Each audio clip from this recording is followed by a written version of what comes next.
আপনার পার্সেল এই মেয়ে পার্সেলে আসতে এত দেরি হয়েছে কেন? ভাই আটটি আইসি তো অনেক দূরে থেকে বুঝলেন, অনেক কম ধরে ইয়ে কথা। আচ্ছা ঠিক আছে, আমি পার্সেলটা দেখে আসি। হ্যাঁ আচ্ছা পার্সেল তো ভাই ভিতরে নিয়ে দেখার সময় যা।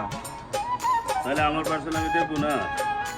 আচ্ছা দাঁড়াইছি, দেখে আসেন। আসসালামাইকুম ভিউয়ার্স, এই যে অতগুলো কষ্ট করে পার্সেল ডেলিভারি করি কাস্টমার, তারপরও দেখছেন পার্সেল ওরা বাসার ভিতরে নিয়ে দেখে পরে যে আমাদেরকে টাকা দিবে।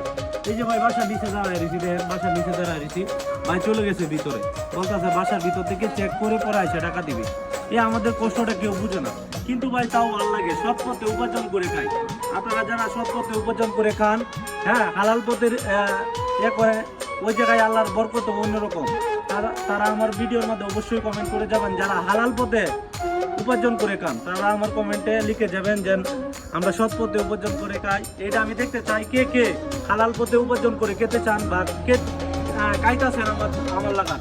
সবাই ভিডিওটা একটু শেয়ার করে দিবেন। আর ওনার জন্য দেখছেন ওয়েট করতেছি, অনেক দূরে থেকে আসছি, তো আমাদের কষ্টটা কেউ বুঝে না, কোনো ডেলিভারি কাস্টমার